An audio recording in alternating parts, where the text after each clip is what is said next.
Hold your breath. ABC's 911 is back for another season of exploring high-pressure experiences of first responders. Today, we're talking with Oliver Stark and Ryan Guzman about what fans can expect to see in the beginning of Season 7. Oliver and Ryan, can you walk us through this three-part premiere?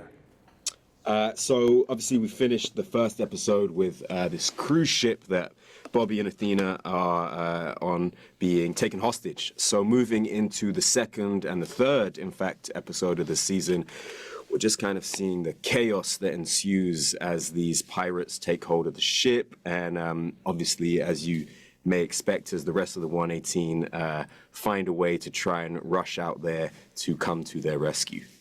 Well, I know this season the show's going to hit the 100 episode milestone. Talk to us more about this accomplishment.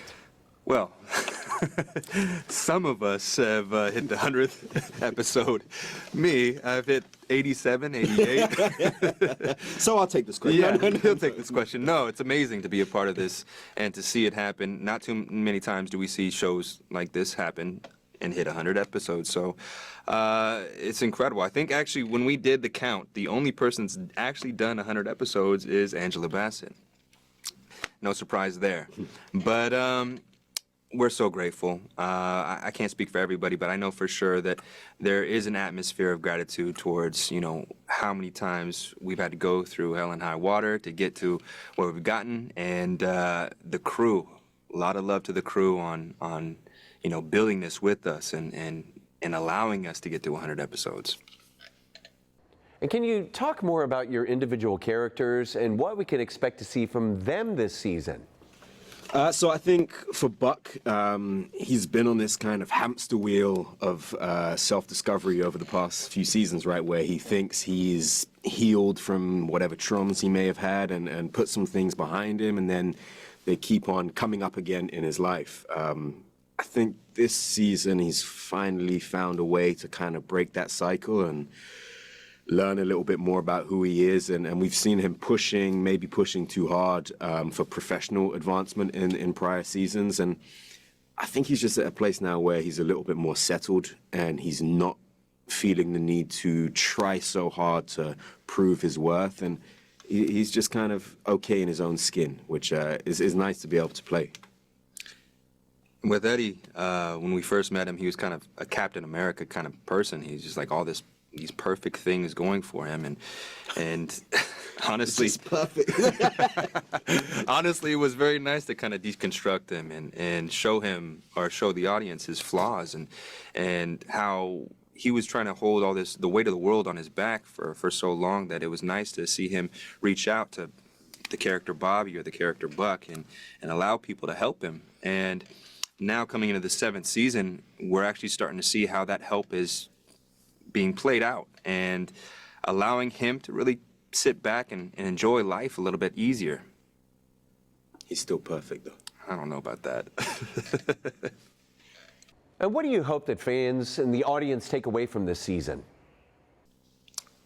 I think we have a great time making the show, and we love each other as a family on the screen, but also off the screen. And more than anything, I just hope that fans and audiences feel that they feel our enjoyment at making it, because I think that makes it a more enjoyable experience as an audience member, that kind of the fun that we genuinely have kind of radiates through the screen. And, you know, as you watch the show, you want to be in the back of the fire truck with the 118. You want to be walking in with Athena.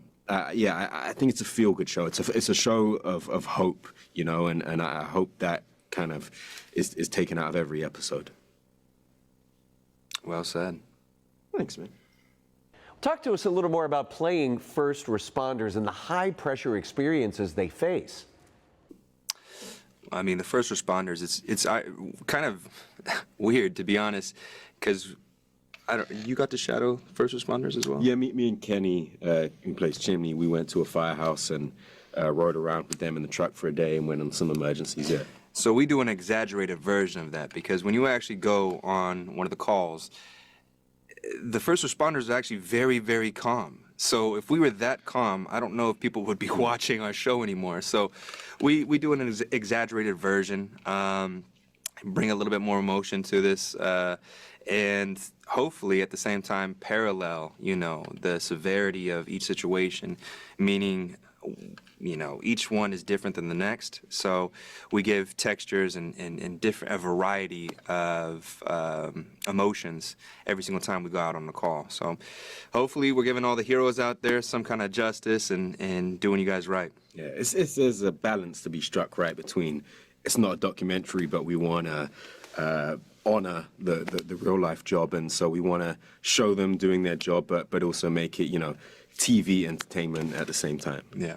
Well, Oliver and Ryan, thanks for taking the time to talk with us today. And hey, you at home can watch 911 Thursdays at 8 on WCPO 9.